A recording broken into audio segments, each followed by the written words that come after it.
Well, at any moment now, and this time tomorrow, we could find out who Vice President Harris is picking as her running mate. This against former President Donald Trump. Here's a list of the potential picks. Over the weekend, she reportedly met with Senator Mark Kelly and Governors Josh Shapiro and Tim Walz. The polls showed Trump with a lead that's now below 1%, a big difference from the lead he had over President Biden. That was just a few weeks ago. To discuss where the race stands, we are joined by our panel of undecided voters: Democrat Rhonda Fulgenetti, Republican Mitch Robson, and Independent Daryll Triplett. Wonderful to have you all. Thank you for being here. Daryll, I'd like to start with you. In your view, which potential VP pick would add the most momentum, do you think, to the Harris ticket? Who would earn your vote? You know, at this point, on the Harris ticket, you know, with the things that's been going on, her campaign to me looks like a bunch of buffoons, and I'm very serious when I say that. Well, when you're talking about Kamala's staff and the Democratic Party, even with the pick with her, to me as a citizen, it just seems to be a very lazy pick, like low-hanging fruit. And, you know, that's why a lot of people are, in my opinion, are leaving the Democratic Party and exploring other things. And, you know, at this point, you know, with me, I mean, they could have picked, you know, anybody for a presidential candidate. They could have picked Miss Rachel with a running mate of Dorothy the dinosaur from the Wiggles, for all I care. At this point, like I said, the way that they did with the whole Megan Thee Stallion thing coming out on the campaign trail, and just the whole buffoonery stuff with that. And I'm not saying that the entertainers are doing their jobs. Okay, it's the pick of her campaign staff, which allowed all this to go on, is a clear picture to me that, hey, you're missing a boat if you're trying to appeal to the Black vote. You're missing a boat. That is not the way to do it. And, you know, I think it's dehumanizing to women. I think it's dehumanizing to people of color that her campaign picked that there. And, you know, I'm just very, very, very disappointed with her, just the way that she came out with the whole thing. So right now with Kamala Harris, you know, I am just not feeling this here. I mean, it's just you know, if I was her, I would fire my whole campaign staff and start all over. And we need a president that's going to address the serious issues of the country today and really address our concerns. Daryll, what was the move that made you feel the most that way as you watched her campaign unfold, as you watched some of these announcements? Was there a single moment where something went off in your head and you said, enough's enough? The booty clapping from Megan Thee Stallion, you know, and it was just the rappers that was on there, that, you know, and I think that, yes, that is their job to do that. And I'm not upset with Megan Thee Stallion. I'm not upset with any of the rappers.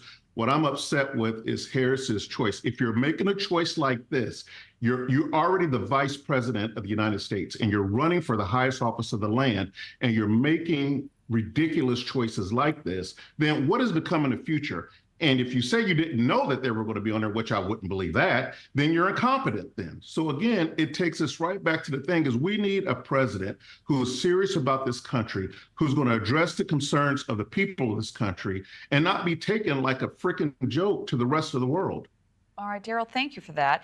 Rhonda, I'll turn to you next. So I'm curious, do you think there is a VP pick that may work to counteract some of that messaging? Who do you believe would be the strongest pick and may work to earn your vote? Hi, good morning, Kelly. How are you? Hi, gentlemen. I really am hoping and rooting that tomorrow in Philadelphia we have Josh Shapiro, the governor of Pennsylvania, on the ticket. I unfortunately disagree with our co-panelists here. I don't think anybody's doing anything buffoonery. I really think that at this point in time, both sides are trying to do the best they can to put their best foot forward. And the question is, do you like what they're presenting, right? And I think on the Democratic side, I think if Kelly gets picked, I mean, these aren't like little candidates. These aren't small people. You know, Kelly is literally an American hero and has done so much for this country with him and his wife. It's actually offensive to hear that that pick would not be a good pick for this country. In addition to that, you have Josh, who has done so much for the state of Pennsylvania. I am from the Philadelphia area. I know what he's done for the state, and I know how hard he can campaign. So I really believe that either one of those choices in my book would propel the Harris campaign to where they need to go, and we could address the issues we wanted to address.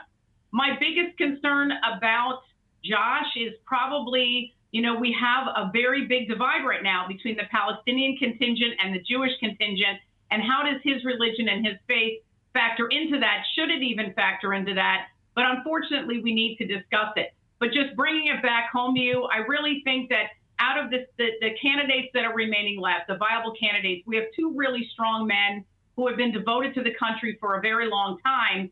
And you contrast that with J.D. Vance, who is calling women who can have children or women who choose to not have children cat ladies.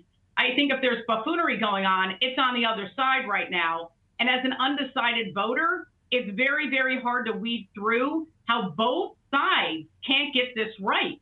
How do we not have this right at this point in the campaign? It's actually ridiculous to think about what's gone on in the last month.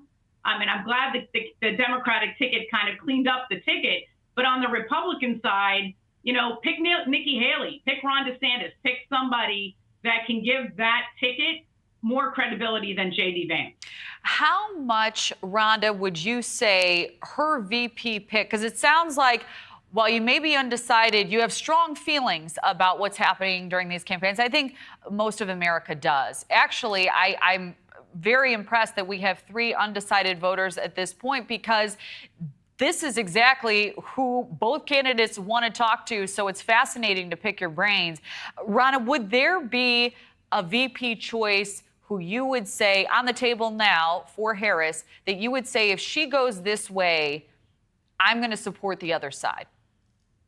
I would have to say Kelly. I just think Kelly is just like really what he's done for the country and what he puts forward would probably, swing me that way. Having said that, I love Josh Shapiro. I think he would be a good candidate as well. But if you take a look at Kelly, his record, his demeanor, for all that's holy, I really think we need somebody who has some calmness in this campaign. I think the country needs that. And I think Kelly could give us that. And his life experience and what he's been through and what his wife has been through just adds to his credibility and adds to the commitment he has. I mean, after Trump's assassination attempt, you would think that maybe Kelly would be afraid to do this. And after what his wife went through, you'd be afraid that that family would not want to give back to the country in this way. But the fact that he's willing to do it, I think will sway people across the aisle like me, who are undecided, like all across the country. I think he could make a difference. So we've talked a lot about the left. Mitch, I'm excited to pick your brain and get your perspective on all of this. Do you think the former president going after the Harris campaign, going after some in his own party, is the most effective way to reach out to voters like you?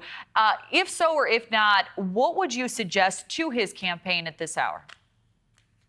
So I would suggest that he go after her campaign. This is politics. This is a presidential race. I just think he needs to go about it in a more tactful way. He's spent a lot of time in the last, week or so, kind of targeting her identity, whether she's Indian American or whether she's Black. And it just doesn't seem to be an effective strategy. I think a way better strategy would just be attacking her plainly, simply on her record of radicalism in the Senate, on her record of radicalism as the vice president, whether it's her support for Medicare for all, Green New Deal, her record in crime, her record as the border czar, as the VP. I mean, Trump has the luxury, I think, in this election cycle of being able to appeal to the median voter in saying, you're with me on these issues more than you're with her. Not every election cycle does the Republican have the ability to do that. Oftentimes, the median voter just ideologically is going to agree more with the Democrat. But Trump, not in every issue, but in aggregate, Trump has her beat on the issues in terms of what voters care about, immigration, the economy. So if he just sticks to that and demonstrates Kamala Harris's record of radicalism, all of her conversations about equity that she constantly promotes, I think that's going to resonate with voters a lot more than, unfocused attacks about her identity, her background. So he should be going on offense, just okay. not in this way. And that's very interesting. So it sounds to me, and I see Daryll nodding at all of this. This is fascinating. When you say that, Mitch, when you say that he is winning on all of these issues, and I apologize, we're a bit short on time, why are you still saying that you're an undecided voter if you feel like he is the clear winner on the issues? Is it style points that make you fearful of voting for Donald Trump to be the next president of the United States? And if so, what concerns you the most about him holding that high office once again? I guess I'm mainly concerned that while I do think he has her beat on a lot of the core issues, I'm mainly concerned that he's going to be a repeat of his first term when it comes to issues like the national debt, when it comes to spending. I do want to see a president who is genuinely governing with a conservative agenda when it comes to the budget, when it comes to trying to address the national debt. And I think, Trump Trump did not show that he is capable through one term of doing that. I am optimistic that maybe if he surrounds himself with better people, he can do better, but I'm not optimistic about that. Daryll, I'm going to give you final thoughts here. We only have about a minute left. What do you make of what Mitch just said? I see you nodding. I see you reacting to it. What are your thoughts? Well, to me, we've always had a deficit problem since the beginning of time. I don't know if Kamala is Monday through Wednesday she's Indian or Thursday through Sunday she's Black. I don't care anything like that. What I care about is the person who is our commander in chief, looking out for the United States of America, looking out for the little man and being fair and equal across the board. And I do not think that, and I'm sorry, I have to be honest, I do not think Kamala Harris is it. I think that the Democratic Party looked at it and said, oh, there's a Black woman. Let's throw her in because I think she's the only one that could be able to possibly beat Trump. And then not looking at it as, would she be a good fit for the people, the taxpayers of the United States of America?